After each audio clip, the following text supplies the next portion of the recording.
Not every film can be Citizen Kane, but even critics have claimed that it was shit in its day. Some films are shit and shit they will stay, but some get better over time because of Nicolas Cage. So which film stays shit forever? And which one's got a little bit better? Second chance movies. No poor bloods were harmed in the making of this podcast. Welcome to Second Chance Movies, the podcast where we rewatch movies and decide if they deserve a second chance. I'm Joe Harper, your host who loves rewatching movies, and I believe in truth, but I'm also a big fan of justice. I'm Jessica Kwazz, your one and done kind of movie viewer who never had any strong opinions about Joss Whedon, but certainly does now. And that is because we are talking about the Zack Snyder's Justice League. We're discussing that movie today because it is essentially the world's second chance with the movie Justice League. In 2017, we got a release of Justice League, is we're going to refer to it as. Yikes, there's some history behind this movie. So for those of you who don't know about this movie, I don't know how you couldn't not know about this movie. It's where all of our DC characters group up together and do one big movie together, almost like an Avengers level. But things happen. Yeah, so there's a very complex history of what led us to its entire second chance with the Justice League. Like you were saying, Zack Snyder had to step down, and it's a really difficult topic, but he had to step down because his daughter did commit suicide. And it was a tragic reason why he had to leave. But like Joe said, they had majority of the movie done when he was. I think all of it was filmed. Okay, I've heard other conflicting things, but I know I've definitely heard if it wasn't all done, it was very close to being done. Okay. So they bring in Joss Whedon, and we later learn that Joss Whedon was also incredibly toxic on set. He kind of demoted, he did demote Ray Fisher, who plays Cyborg storyline. He had a lot of issues with the cast, with reshoots. He was incredibly demanding. There are stories of him saying things like, I took over Zack's movie, kind of just having this disgusting sort of I own this set sort of vibe. And to me, that's just so gross to hear about, because you didn't take the movie from Zack. Zack chose to step away because of grief and pain, and Whedon sort of used that as a way to propel his ego.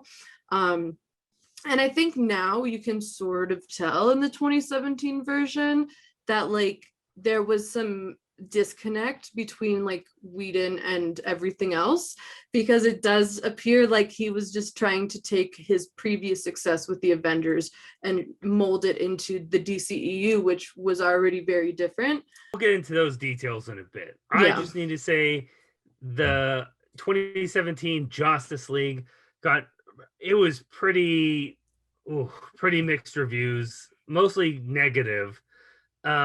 The fans didn't like it. It kind of derailed from there. I think Ben Affleck was stepping down for Batman, not even going to do his Batman movie that he was set up for. A lot of other projects fell through from this universe that Snyder had built up.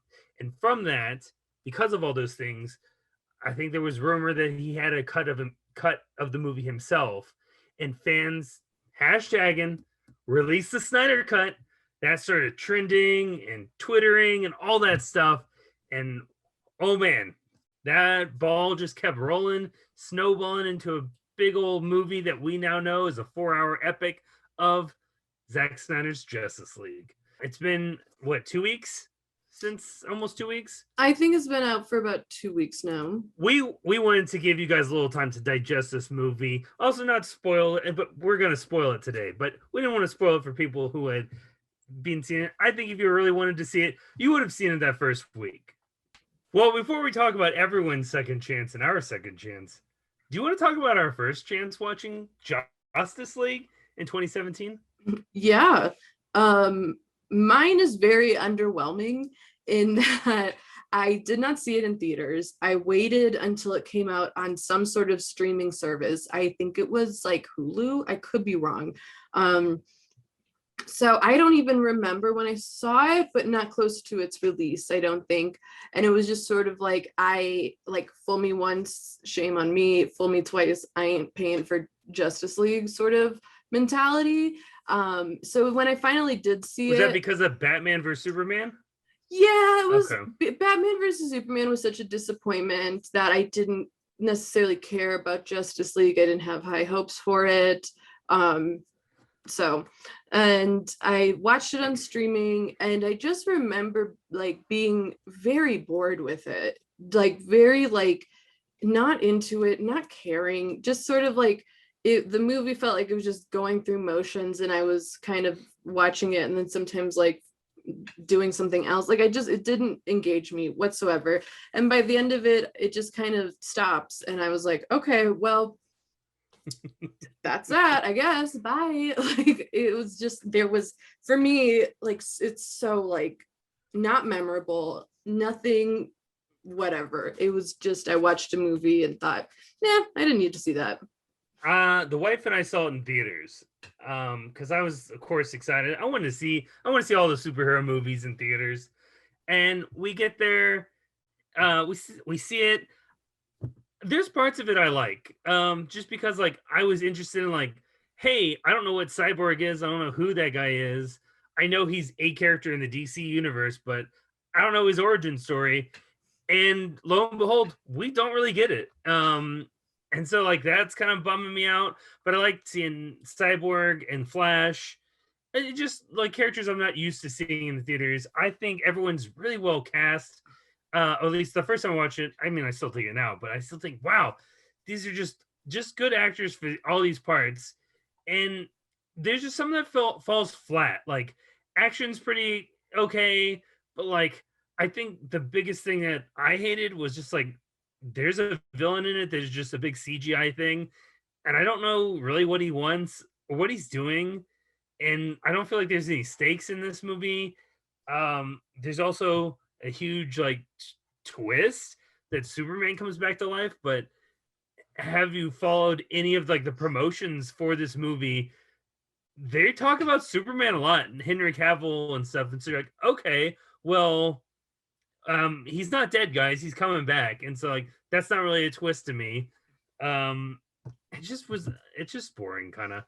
Yeah, it's very like, and I feel like now that we've seen what it could have been, the things that bored me before, it makes sense why it bored me, because it felt like things were just happening just to happen, whereas in the Zack Snyder Justice League, we understand why things happen. They don't just happen. We took out all the information to help us get to point A or to get to point B. What are we talking about here? What's going on, guys? There was like so much that just felt like I didn't know, it wasn't presented to us, so therefore I didn't care. That's why I didn't have any sort of connection with the movie. And yeah, seeing again like what it could have been, it's like, oh well, you took all this out, no wonder I didn't give a shit, because I didn't know this was the intent. So it's interesting again seeing a movie as how it was presented in 2017, and then this other version of like what the original sort of idea was, and being able to expand upon that. So yeah, do we want to talk about our viewing of Zack Snyder's Justice League? I sure do. All right. If I had said no, do we just not do the rest of this podcast? Then I guess I just talk at you and you listen, or you sign off and it's just me. I don't know. Don't do that. So I'm gonna go into what I really liked about watching at least the Snyder cut version of this is that it's on HBO Max, nice streaming service. The movie is 4 hours. I do not want to sit in a movie theater for 4 hours. I need a bathroom break. I need something. The movie's also divided up into like sections, which feels almost episodic, but also it doesn't feel episodic like I'm watching a show. It feels like a movie. It just breaks into like part 1, part 2. So I knew that there was 6 parts to it. So after part 3, we got to part 4. Wife and I got to pause it, go around the block, get some exercise, move those legs, cook some dinner, and get ready for part 4. And I was like, okay, this is the way to watch this. Like, take a nice little like hour intermission and get back into it. Yeah, I also watched it in parts. I watched it in more parts than you did, and I didn't actually watch it all in one day. Watched it in one day, which is what I was hoping you would say. How many days did it take you to struggle through this? Like 4. 4 days. And it was like 2 days space, 2 days. And then it would, because but I liked actually watching it like that, because like you said, you can watch it and hey, I gotta do this, or I need to eat dinner, or I'm gonna pause it and just sort of like think about what I just saw and think about like, where's this going? And while you're watching a full-length movie, you don't always get to do that.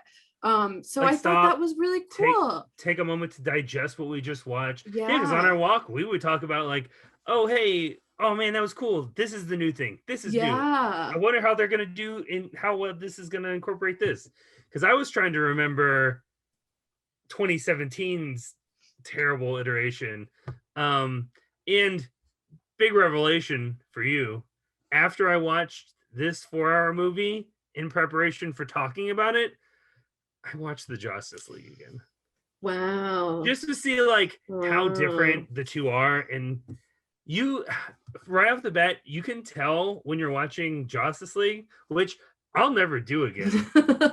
Watching it, I was like, you know what? This is crazy, because this is the last time I'll ever watch this movie.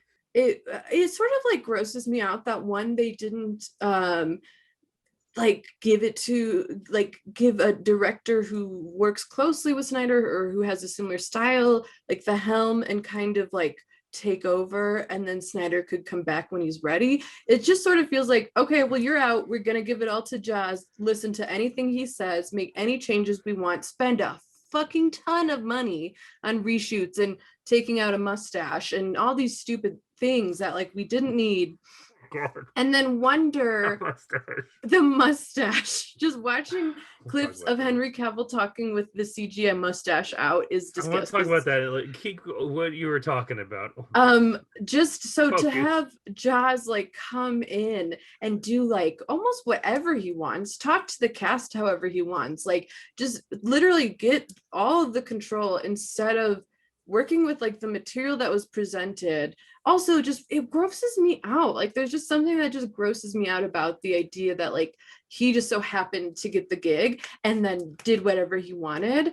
And it was like because Marvel made a ton of money instead of like, okay, well, there's that, but we're gonna do this, and this is also potentially going to earn us a lot of money. But instead, when they did all these reshoots, when they redid all these things, they spent a ton of money and didn't get their return.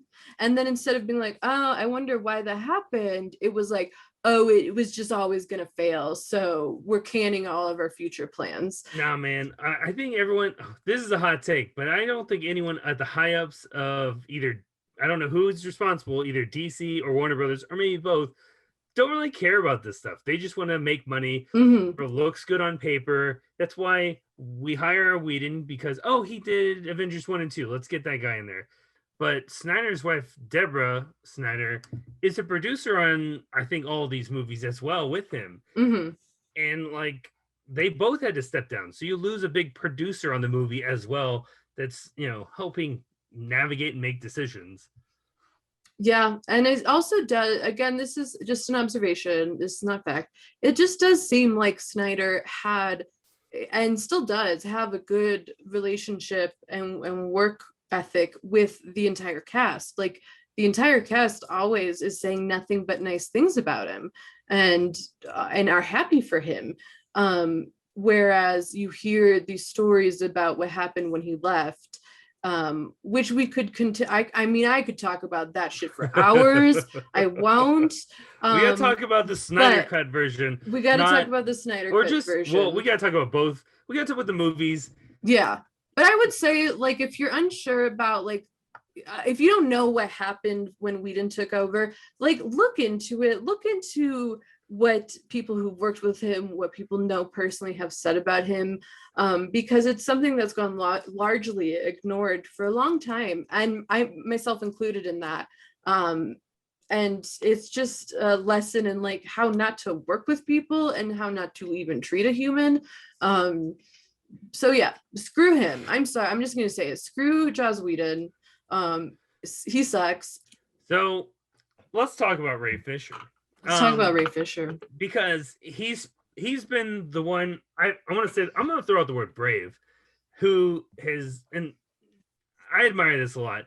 He's been very vocal about, hey, Whedon's been kind of an asshole on set, and letting us know kind of I think legally he's not allowed to say some details, but he's kind of loosened up and he's letting things slip as he's just fed up with it, which he should be. I like someone who stands up for what's right. And that is a superhero.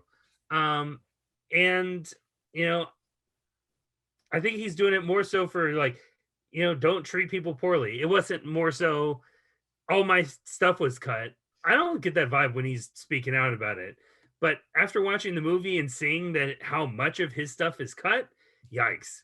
For a 4-hour Snyder cut, we got so much backstory about Cyborg, who Ray Fisher plays. And Cyborg has zero backstory the first time we saw this. So this was probably my favorite change in the movies. I liked seeing this, like, we get kind of like how he came to be Cyborg.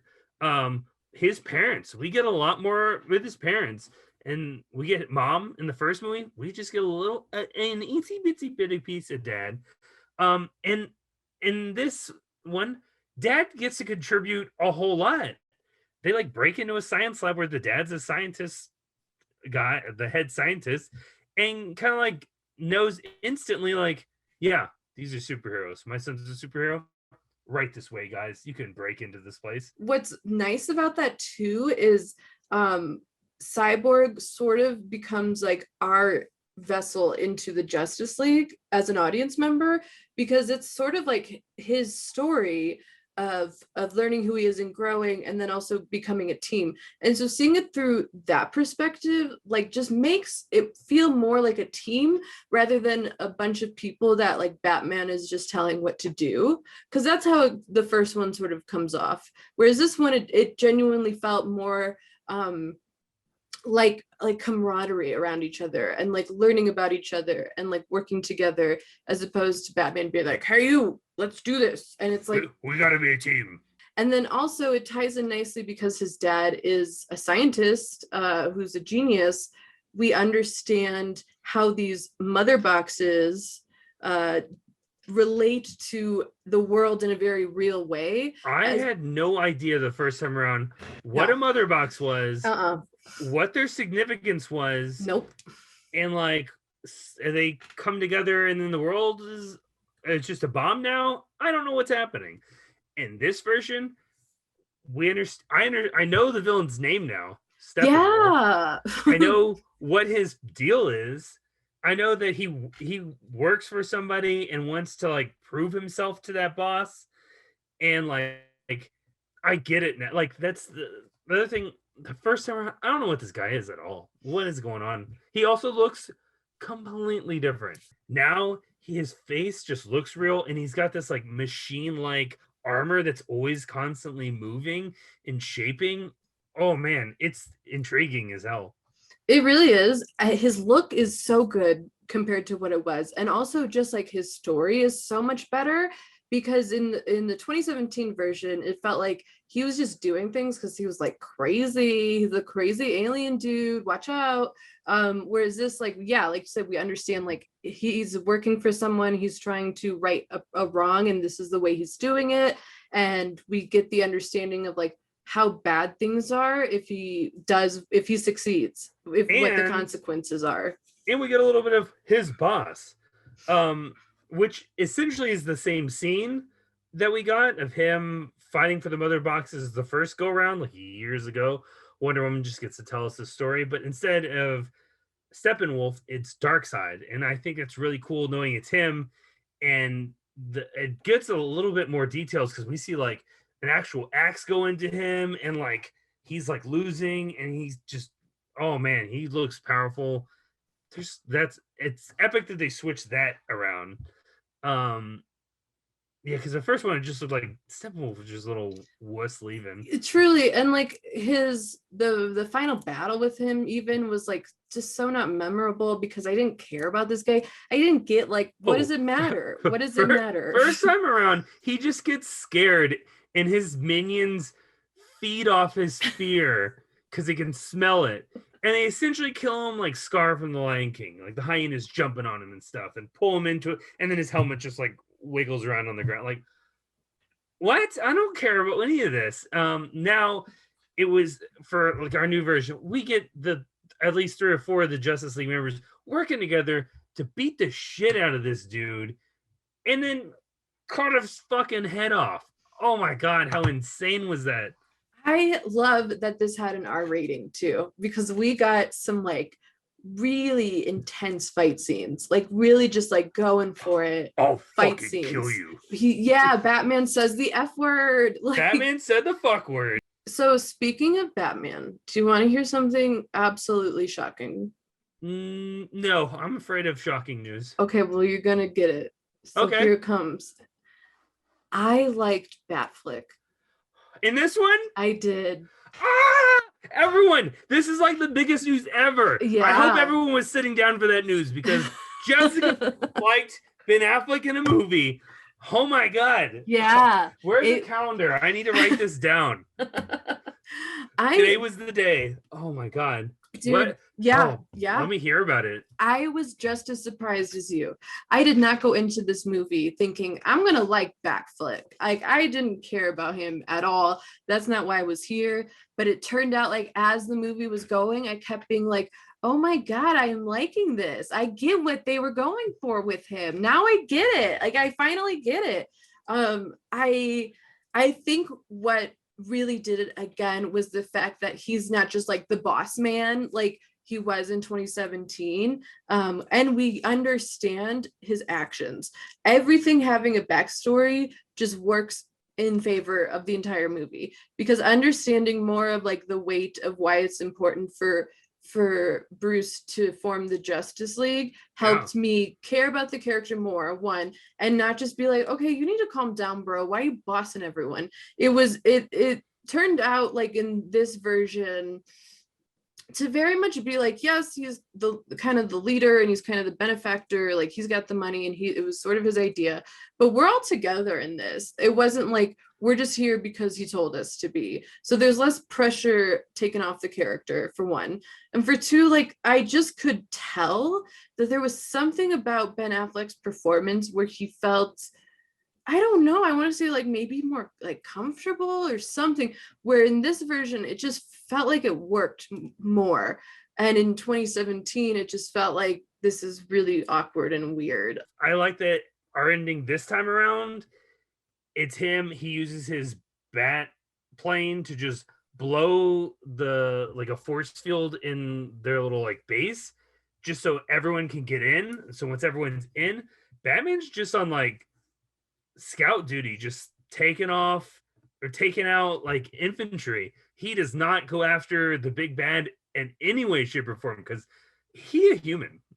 Right. And I think that's what I appreciated more, was like as a leader, he knew what he could help with and what he wasn't needed for in this version. And I just like appreciated that in a leader. And yeah, it was like almost like his leadership in the Zack Snyder cut felt just more organic, as opposed to the 2017 version where it's sometimes he's like almost a bully, like trying to get people to do things. Aquaman get in fights. Aquaman's way more aggressive in that version. They got a lot of dumb, goofy stuff in it too. I also truly loathe the weird like dynamic between Wonder Woman and Batman in the 2017 version, because it felt like, and it could be because of Whedon, I'll just say it, that they were like 2 seconds away from hooking up, but then they're always like hey, I don't like you, and you need to get it together, and like we're not doing this. And I just don't like the dynamic of that. Whereas like in Zack Snyder's version, one, it felt like all the sexual like tension that was forced in 2017 was taken out, removed, and it just felt like two people who understand what needs to be done and gonna work together and like gonna make it work. And so I think that's also why I liked Bruce more, was he felt like there's less gross in this movie. And yeah, I appreciated Batflick. Also, just speaking of Wonder Woman, it has to be said, I have to say it, I am so happy that the boob fall joke was completely removed. Cut it out. Cut it out. Very much a Whedon idea, because they did that. They did it in Age of Ultron, and Whedon even bragged about how we did this in the Avengers, so we're gonna do it here. I do want to say there is one cringe moment with me with Flash. Okay. I like the scene. There's just a moment in the scene I'm not a huge fan of. Kiersey Clemens plays I think Iris West. They lock eyes while he's trying to get his like dog job, and she gets in a car accident and he's got to save her. I love it when we get superhero moments of them saving people. And the fact that they kind of like locked eyes and did the like googly eyes, like, oh, they might be like a future romance. I think they were setting it up because for our Flash movie, if we ever get the Flash movie, she'll be in it as like his love interest. But when he's saving her through the air in slow-mo, he like brushes her hair and rubs her face. I'm like, oh, come on, we almost got through this and it was great. And then he does a creep thing. What I did like was just seeing how the Flash works as just a superhero, because like him turning and speeding in slow-mo and his shoes ripping off his feet, I thought was wild. I was like, I never thought about, man, every time he goes into Flash mode, he loses his shoes. I wonder if that happens in the video footage when he's stopping the robber in Batman vs Superman. Yeah, that'd be interesting to find out. Yeah, I don't know. If he speeds and his shoes are still there, I'm like, that's weird, because in this version, it's different. That's my nitpick. Anyway, that's fair. I still like the scene. That's very fair, because I did not enjoy that moment either. But the scene itself was really cool. And yeah, I just liked this version of the Flash more, because you're right, we got to understand how he works. And Flash at the end is an entirely different thing. Yeah. In our 2017 version, he's just saving a family in a bathtub and just has to rescue people. Dostoevsky, like, get out of here. And has like a gag about Superman. I love that Superman catches him with his eye during the first fight, but like the fact that they're like competing and seeing who's the fastest and who has the biggest dick, I don't care, guys. Like, Superman is gonna win everything, just know that. But it does seem like Flash is probably slightly faster if he can go back through time. Yeah, so this edition I was mind blown by, and I absolutely loved it, and just made the whole ending so much better. So do you want to explain what happens? I would love in it. that moment. Okay, go off. So the Mother Box is forming together, and Cyborg's gotta like separate it, and while he's doing that in his computer, Flash has to build up enough charge to zap it right at the last second, almost like he did with bringing Superman back to life. And I thought this was such a weird choice. I thought, like, why, when everyone's fighting everyone, all Flash is doing is running in a fucking circle?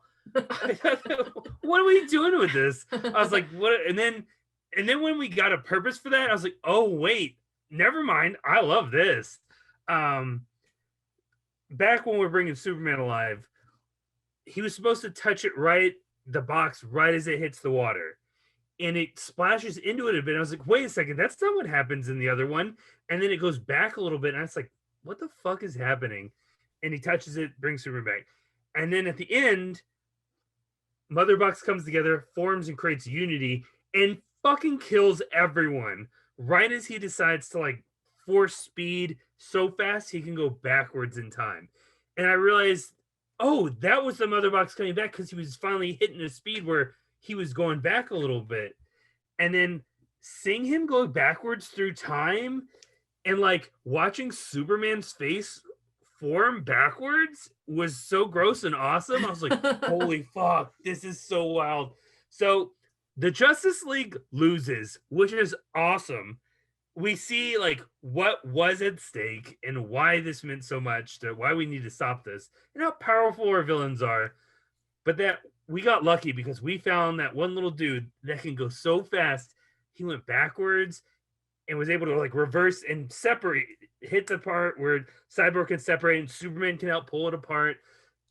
Wow. Boom. I just like, how can you see that idea and think, nah, we got to get a family in a bathtub instead? And when they do that, just at the right moment, Superman, or I don't remember if it's Superman or if it's Aquaman, knock Steppenwolf to the point where Diana can just slice his fucking head off. It lands right in front of Darkseid in the like time portal thing. And I was like, holy fucking shit. They just decapitated that dude. Just like pissed all over Darkseid's plan. Like, fuck you. Deal with it. I loved it so much. I loved it so much. I love the idea of our superheroes failing and like not just having the straight shot to like, we did it, we saved the day. It was like, no, they failed. They died. They all died. And their just, faces like, melted off.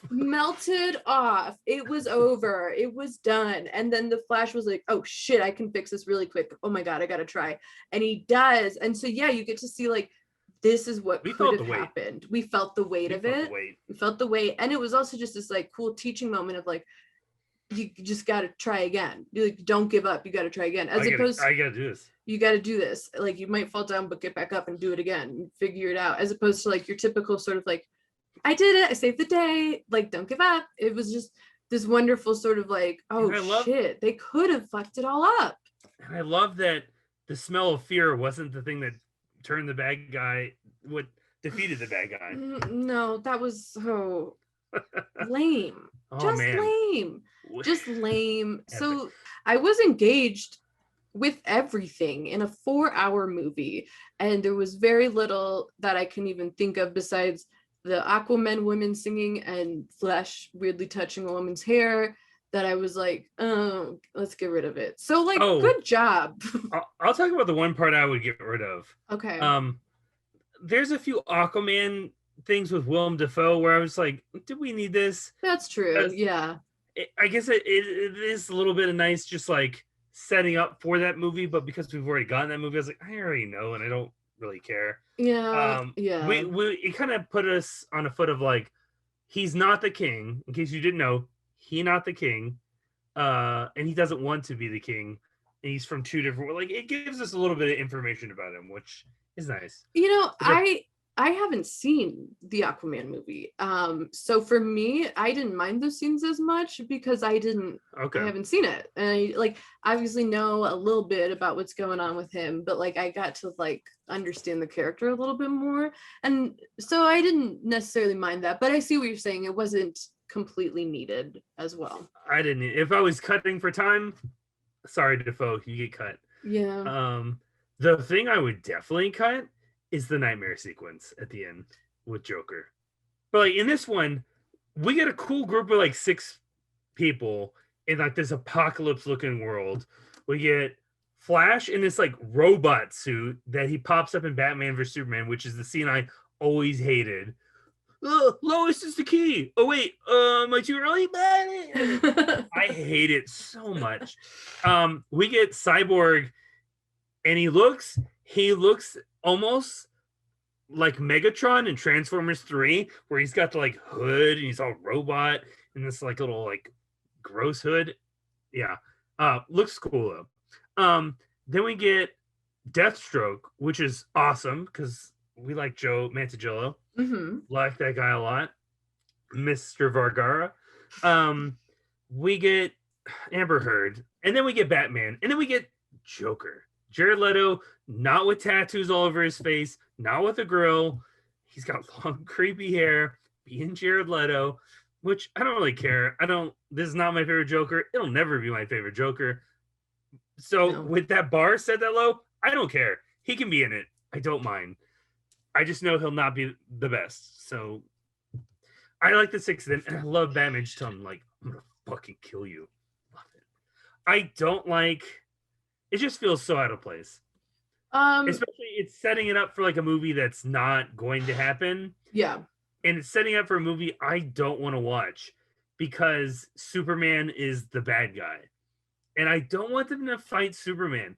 We already got that scene. Yeah. And it was fun, but now he's back on our team. We don't need him bad again.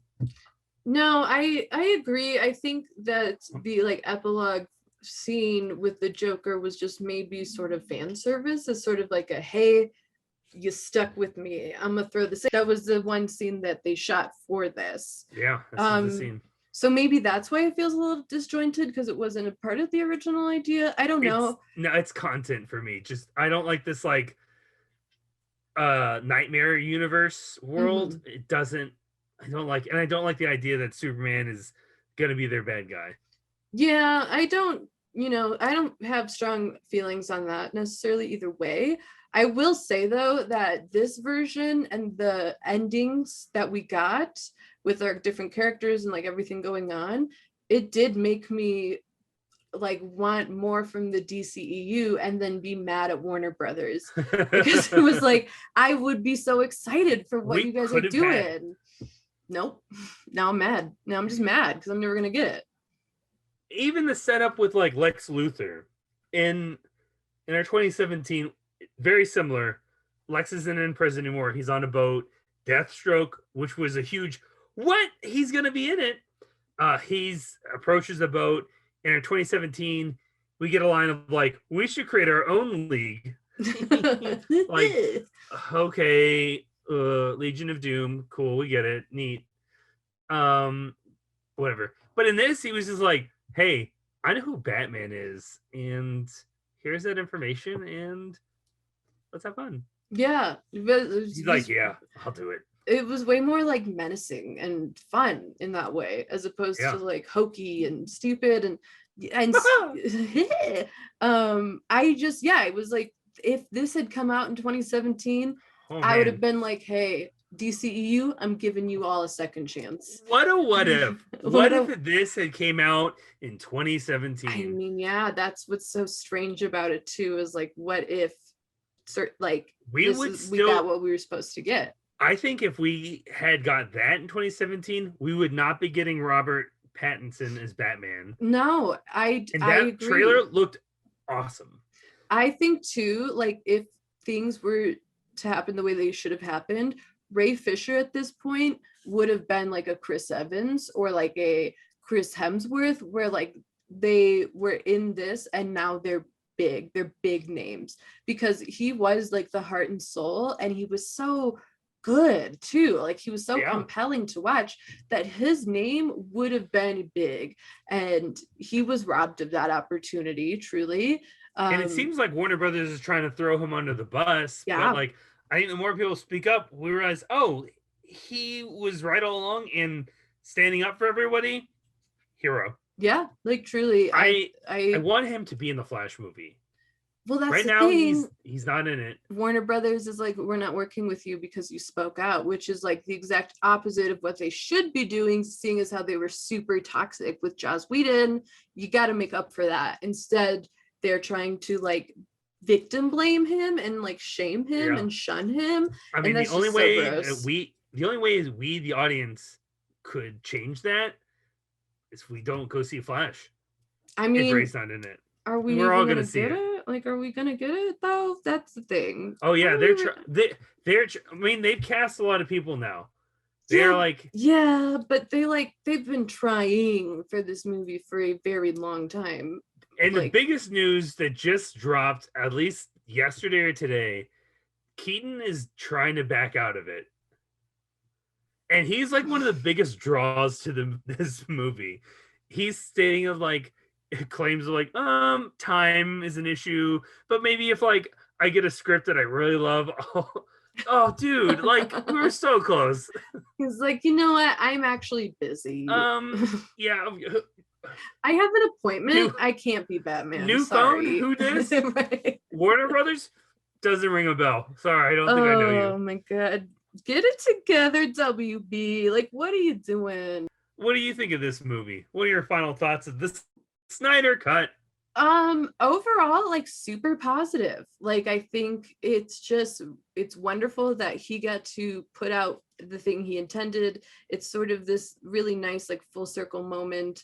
One thing too that like really touched me was the way in which he also honored his daughter. So at the end of the movie, it's in loving memory for her, and the credits roll to Alleluia, which was her favorite song. So I do also just appreciate that he's not like trying to ignore what happened, because how could you even? There's also billboards in the movie with the suicide number prevention lines. Yes, him and Deborah, his producing wife, are very much into that organization as well, and they promoted them throughout the movie, which is so wonderful. So like that touches me, just the idea that he, like, circumstances took his vision away, and he got that was amazing. It's amazing that the fans who like believed in him and believed in what he was going to do and what they were going to see got that. So cool. And yeah, overall, like, I'm not someone who has a huge dedication to comic books, but I will say that this was worth watching. Surprisingly, like, I didn't, because of like what we were given, my expectation was like, yeah, but like it's still the original footage, you guys. It's just like going to be like more of it, and that was not the case at all, like at all.